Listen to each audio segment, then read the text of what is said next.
Hey there folks, back at you with another video. We're back on this job right here.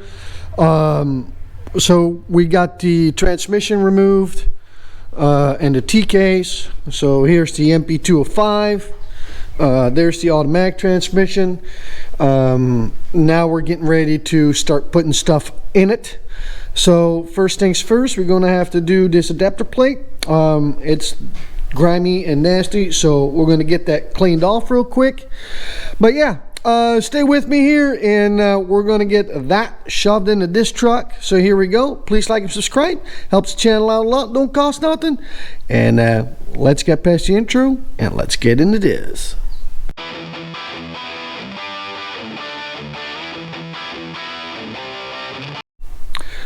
Alright, so now we're going to start piecing all this stuff together.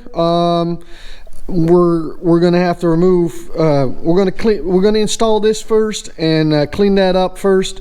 Then we're going to install it, and then we're going to take this T-case off right here and see what kind of adapter we're going to need to make that work with that NP205. But first things first, we're going to clean this up and we're going to get that installed. So here we go. I'm going to get the washing and the cleaning and we'll bring it back. Here we go. Alright, so done some inspecting here. The pilot bearing was junk. This thing is completely seized up, so we installed a new one. And this throwout bearing is making a lot of noise. So we got ourselves, this one is perfect. You hear how loud that is? So we'll put in a new throwout bearing. Already got the pilot bearing installed. I got the clutch in as well. I'll give you a quick look here. So I got that all in, torqued down. We got the new adapter plate on there for the NV5600. So we got that all installed. So now I'm gonna do the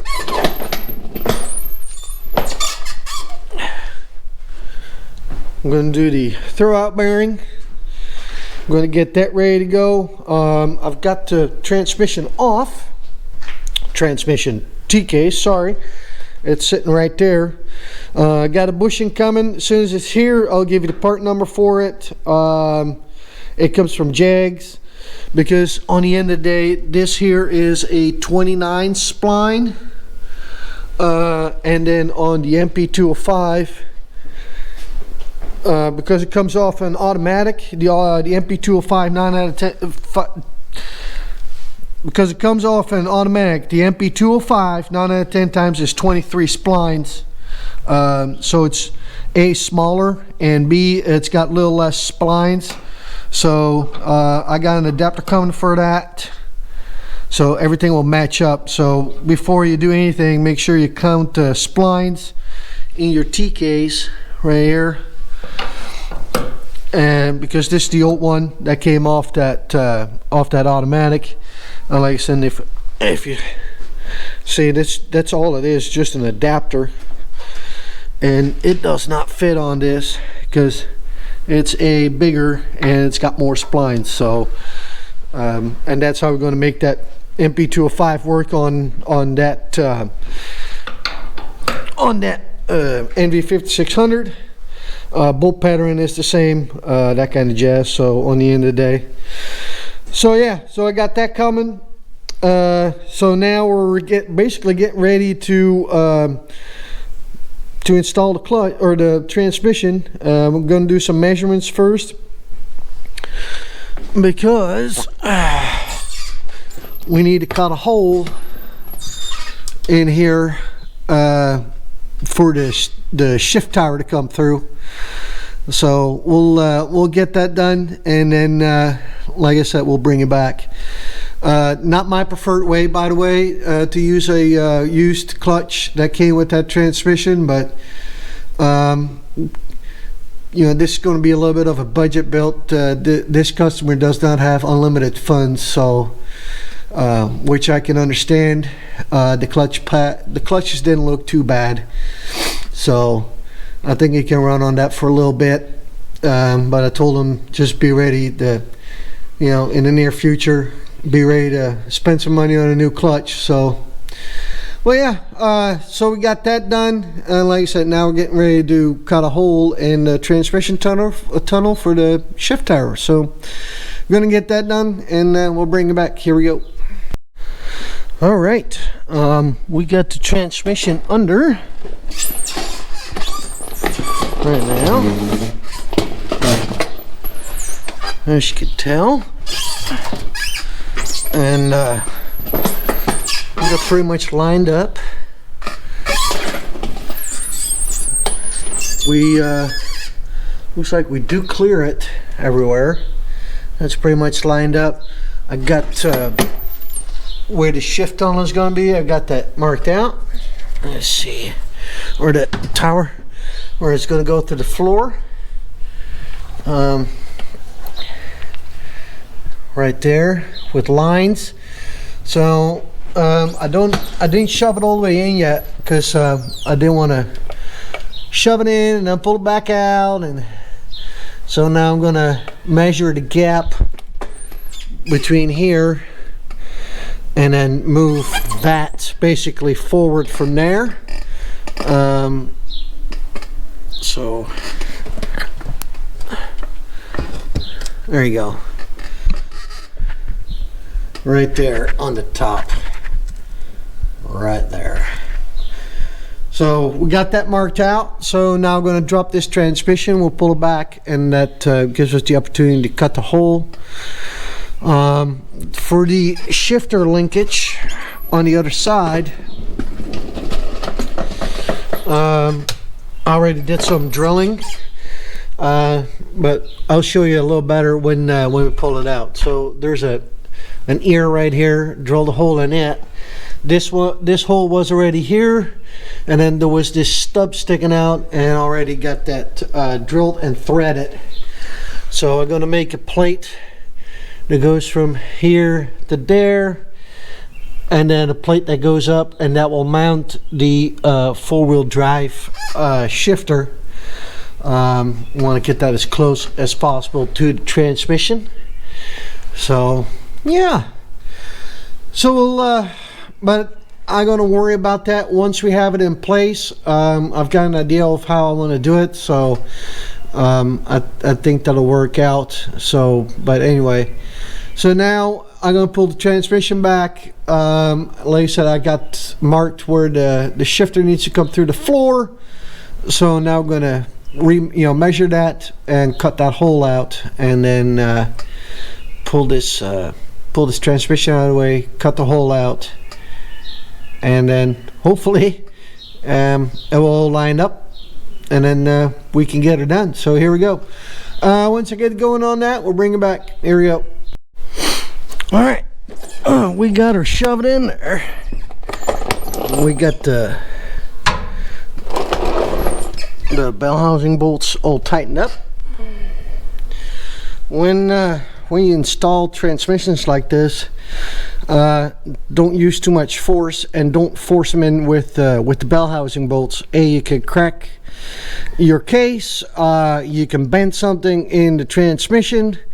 What I did is, let me show you. Well, I had a couple rods. It's all thread, made them about that long, got the transmission really close in place, put the all thread in, and that gave me enough guidance to get it really close.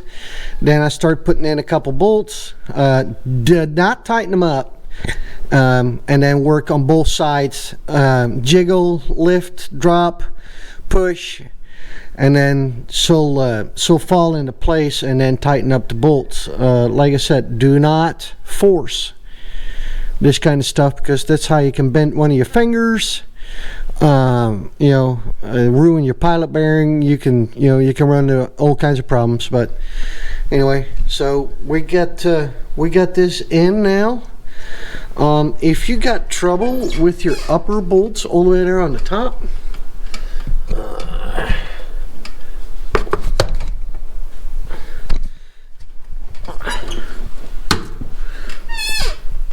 the upper bolts right there, just drop this all down a little bit. Now let me see if I can do it for you. So if it's downwards like that, you can get to it a lot easier and tighten them up. And then now just check it out. You can get it somewhat into place where you want to have it. That's what we did now. And then here's the other side. So we got that all ready to go now. And then let's look at our hole that we cut in the floor.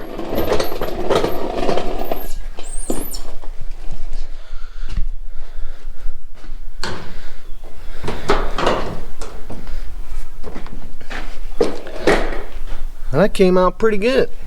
And then you'll probably say, why is the hole so big? Well, because the boot has fingers on the side, so it goes into here. I'll show you real quick. So this is your shifter boot right here, and that's how big of a hole you can make. Makes it easier to line everything up and get the transmission in. So I took full advantage of that. So these fingers will fit on the inside of the hole, and then you can screw it down. So we got that done in place. So I think that came out pretty good, believe it or not. So I'm pretty happy with it.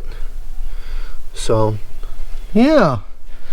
So now next thing is cross member. We're going to work on that next. And then we can take the transmission jack out, and then we got more room to operate, and then we can start work on the bracket we want to build for the shifter, for the four-wheel drive shifter. So let's get going on the bracket here, and then when we get something made up for you, we'll bring it right back. Here we go. Okay, we got, as you can tell, she's hanging on her own. This is not holding the transmission up anymore. I did reuse the old cross member. I like to stick with the original. The other one was narrower, so that means I would have had to weld me some plates in the frame. And personally, I rather bolt than weld and maintain the integrity of the structure, because when you start applying heat to this, you know, you can change that. So if I can bolt, I'd rather bolt than weld, to be honest with you. But that's my personal opinion. You do you if you ever do something like this. And with this here, so I used the old mount that came with this transmission, and I basically reused the mount that came with this cross member. So we got rubber lock here, and then the rubber bushings over here, and that should give us enough clearance for the drive shaft to get to the front. So and then I made me two spacers here. This is 2 by 2 inch tubing, and right now I only put a 1 bolt in there, because like I said, I want to make sure that when I install the TKs, that's all going to clear. I may, if it doesn't, because I made this so this thing is much wider, so if really need be, I can turn this entire cross member around and bring this more closer to the transfer case if needed. That's the reason why I only drilled 1 hole so far. So if I gotta change this and turn this entire cross member around, because like I said, they'll give you a little more room and a little more clearance, because here is the bolts for the mount right here, and then that will be there. So like I said, that way I can move this entire cross member close to a transfer case if I have to. I just leave my options open, I guess. So, and if not, then this is gonna work great. So yeah, Right now we're just 1 bolt. I've got 3 holes already pre-drilled, you can tell. So I'm not sure what I'm going to do with the up braces that come here. I'm not sure what I'm going to do there yet. If anything else, I may do a clamshell here on the outside. Like I said, I don't know yet. Like a piece of angle and then come off this side here to help carry the weight of this. I don't know yet. We'll see what comes of it. Like I said, this side here I could use the old cross member. This side I don't know if I have the room or not, but we'll cross that bridge when we get there. The biggest thing is right now it's hanging on its own. And next would be, you know, see if we can clear the T-case and the drive shaft going to for the 4-wheel drive. So that will be the next big thing right there. So anyway, yeah, so we got this done. I'm gonna now, oh wait, I still need to clean this up, by the way. Squirrel. Now I want to work on the shifter for the 4-wheel drive.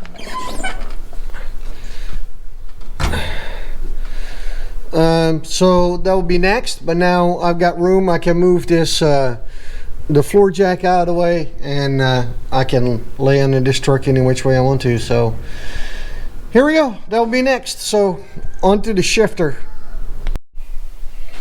All right, this is the bracket I made for the 4-wheel drive shifter. So we're gonna get that installed.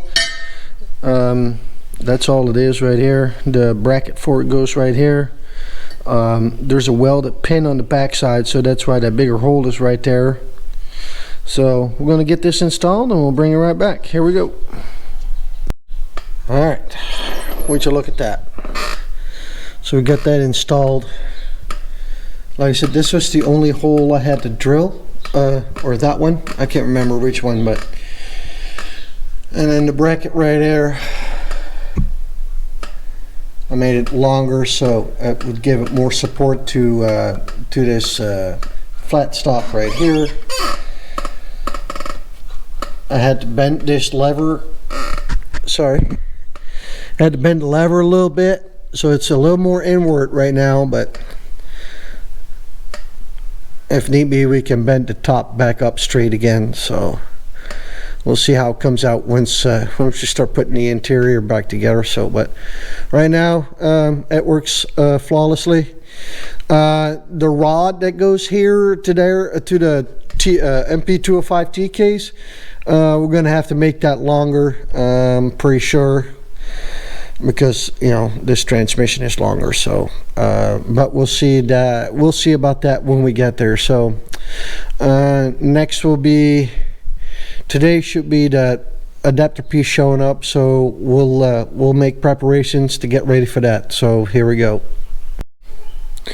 All right, we got a coupler in right here. It's made by Advanced Adapters, and this is their part number for this coupler. So this is the large spline that goes on the NV5600 29, and then this is the NP205 23 spline, and then this is all milled down so it works with the seal that's there on the tail shaft of the transmission. So we're getting ready now to install this NP205 on the NV5600. So here we go, let's get busy. All right, we got the T-case in, just got the linkage done. This linkage here, I needed to add 3/4 of an inch, so I did that with just a piece of pipe. And then let's go under there and we'll show you what we got.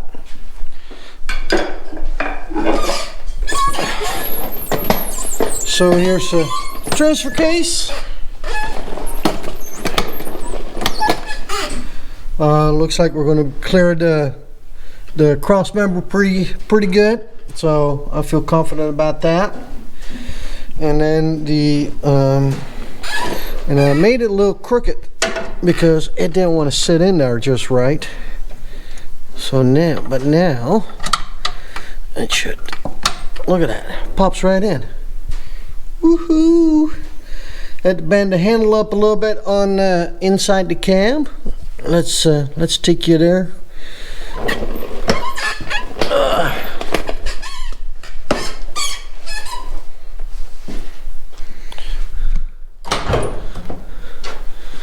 So what I had to do here with the shifter, and there is the 2 bolts, and I had to, you know, it was pointing inward, so I had to flip it around. So now it's bending outwards, this lever, because it's got a crook in it, as you can tell. So I turned it around so it's pointing outward, gave this a little bit of a bend right here, and looks like, oh yeah, look at that, full range.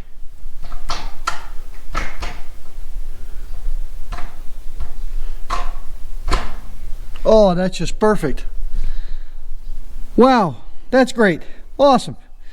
So we're gonna button that up and we're gonna get going on the next thing. So here we go, we'll bring it right back. Alright, so we got the wires hooked back up to the T-case for the reverse light, the speed sensor. We got that all done. We got that all back in place. And yeah, we got basically everything finished up under the truck except for the drive shaft. Now we're going to do the fluids. So we're going to fill up the transmission and the T-case. We're going to drop this truck back down onto the ground, and then we're going to fill that up right through here. We've got to take the rag out, and then we can put the shifter on there. So yeah, so that's what we got left on this drive shaft and clutch pedal. I don't want to make this too long, so we're going to cut the video right here, and then we'll bring it back for a new series on doing the clutch pedal and the drive shaft. So here we go. Please like and subscribe. It helps the channel out a lot. Don't cost nothing. We'll catch y'all on the next one. Peace out.